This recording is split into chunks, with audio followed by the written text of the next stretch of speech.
Depuis la nuit des temps, la lèpre était une maladie qui obligeait les malades à s'éloigner de sa communauté. Pour la ville de Léopoldville, actuelle Kinshasa, la léproserie a été implantée au bord du fleuve Congo. L'hôpital de la Rive, qui était une léproserie, ne l'est car cette maladie n'est plus une calamité et cette léproserie n'existe plus.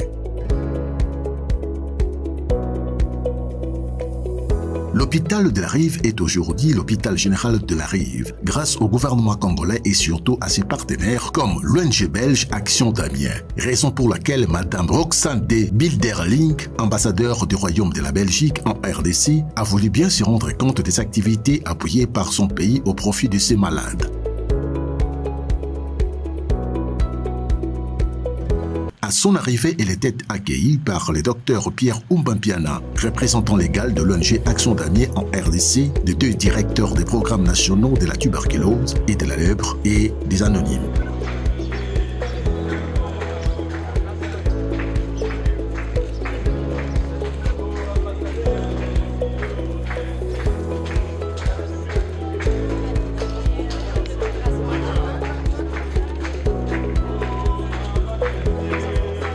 Les pensionnés de cette concession, dont la plupart sont des anciens malades lépreux, l'ont accueilli avec des chants de joie.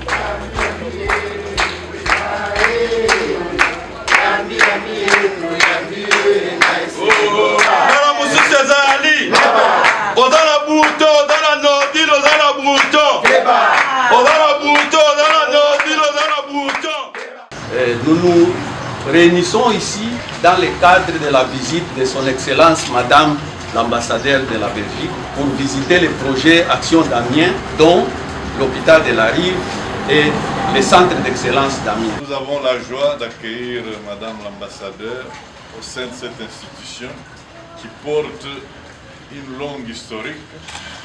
Donc c'est un geste symbolique pour montrer ce qui se fait aussi à l'intérieur du pays.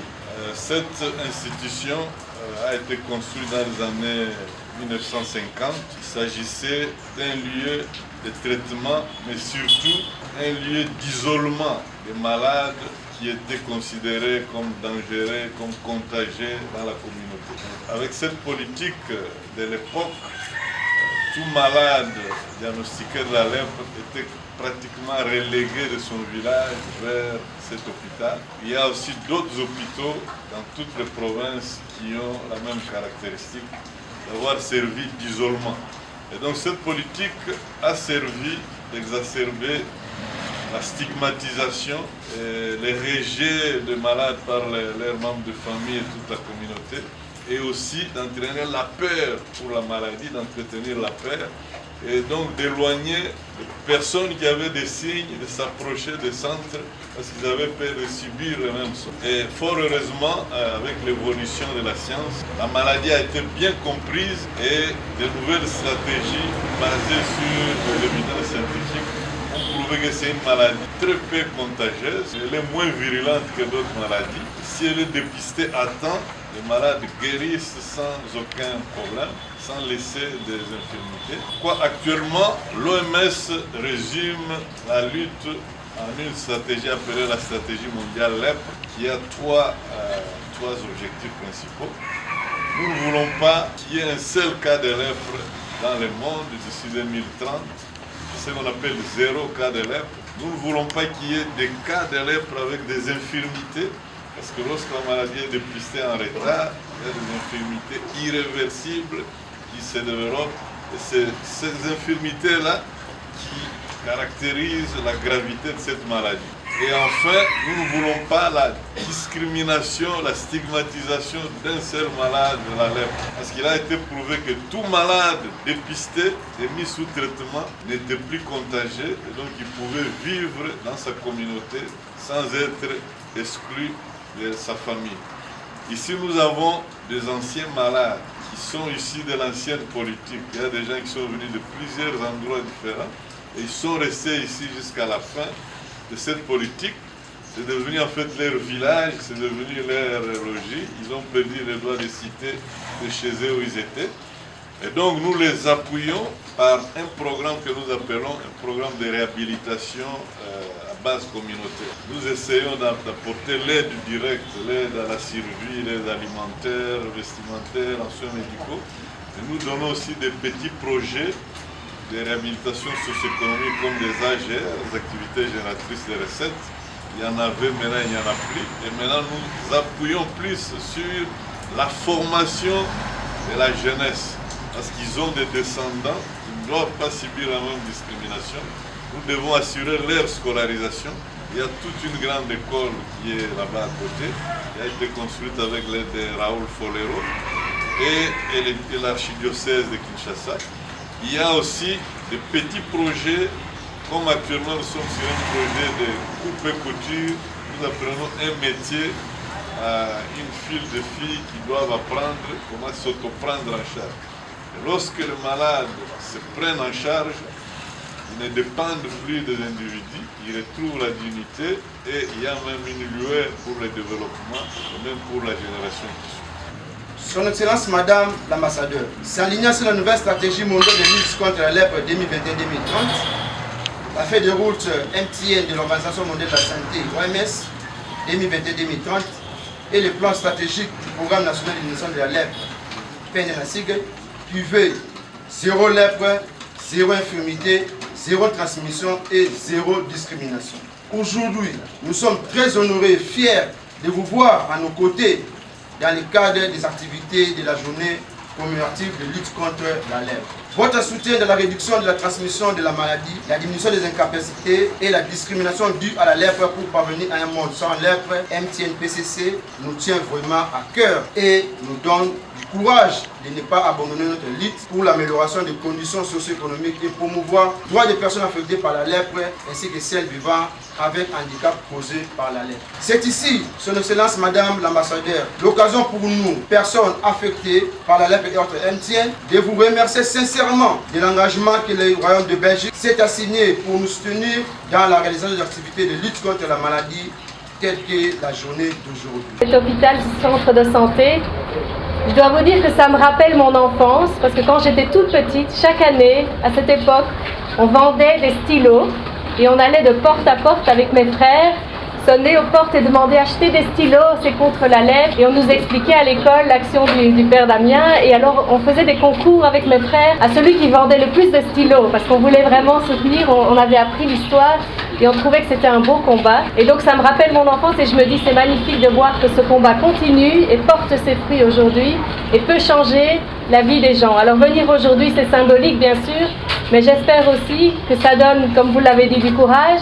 Et aussi que ça démontre qu'il faut le faire, il faut aller l'un vers l'autre, il faut arrêter d'avoir des a priori, des préjugés, il faut travailler ensemble parce que c'est seulement quand on se met tous ensemble qu'on peut changer les choses pour un mieux. Donc je vous remercie encore pour votre accueil aujourd'hui et je suis vraiment ravie d'être là. Merci beaucoup. Ça c'est notre plan stratégique que nous avons réalisé avec le concours du programme d'Action militaire du Congo.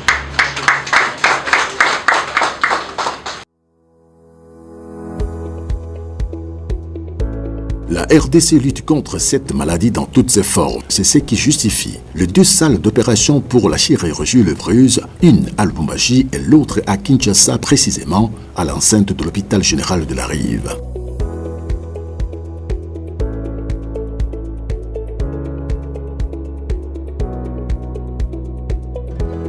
L'occasion pour le numéro 1 belge au Congo de palper du doigt à toutes ces installations. Notons que le partenariat entre le gouvernement congolais et l'ONG belge est aussi en matière sanitaire au travers l'action d'Amiens.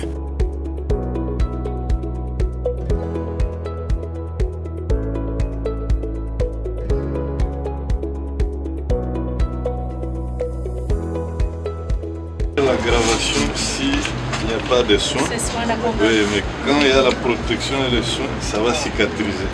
Alors la caractéristique, c'est que ce sont des plaies qui ne font pas mal, parce que les nerfs sont touchés. Oui, c'est ça.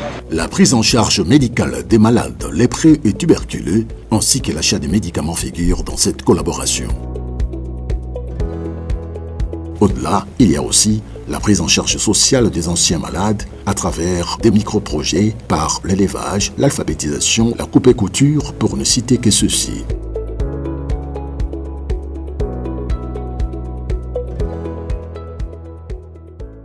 l'ambassadeur, mesdames et messieurs, distingués invités, nous sommes dotés aussi de nouvelles installations que vous voyez en face de vous, de nouvelles installations hygiéniques, toujours construites par Action d'Amis. Nous sommes des personnes affectées par la lèpre au Congo et plus particulièrement les anciens malades le près de l'hôpital de la Rive. 15 familles qui habitent ici au camp des anciens malades.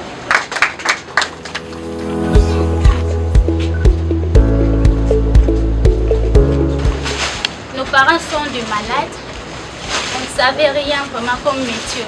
Et maintenant on est capable de faire des jupes, de consulter, de faire tout ça. Au nom de tous, nous vous disons merci.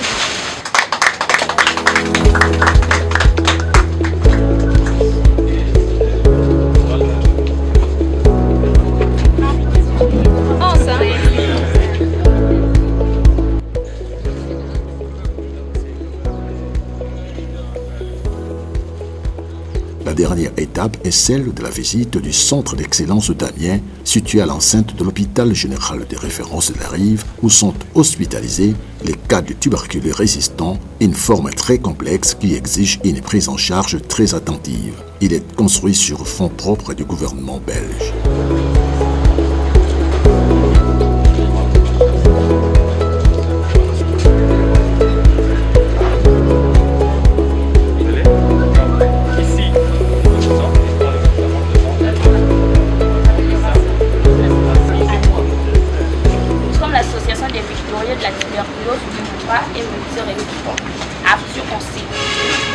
Nous sommes une organisation non gouvernementale qui a vu le jour en l'année 2019, composée principalement des patients hospitalisés et soignés au sein du centre d'excellence.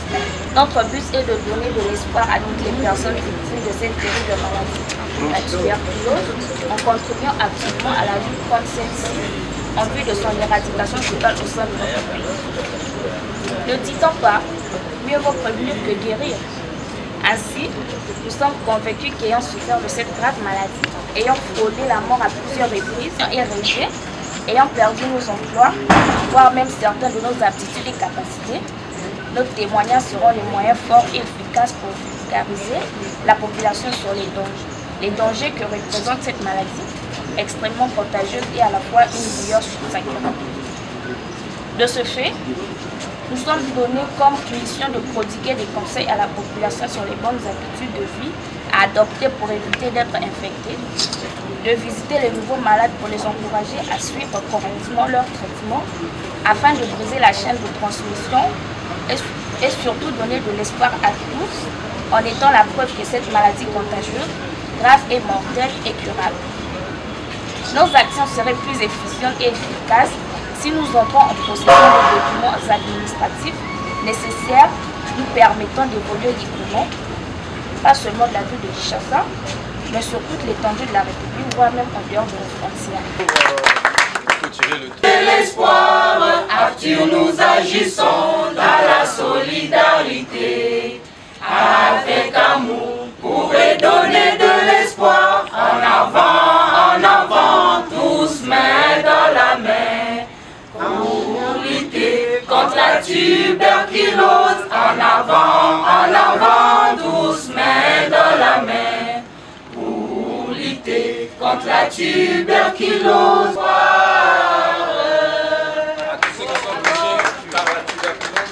Avant de quitter ce site de lépreux et des tuberculeux, l'ambassadeur belge et les autorités sectorielles ont réagi comme suit. J'ai été vraiment très touchée par la chaleur de la communauté, la chaleur de l'appui qui est apporté ici.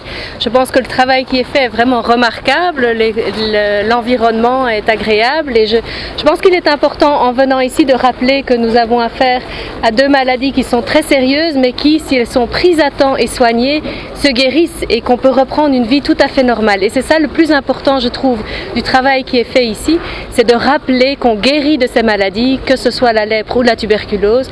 Il faut se soigner et puis on peut retourner vivre une vie normale dans la communauté. Ça, c'est important.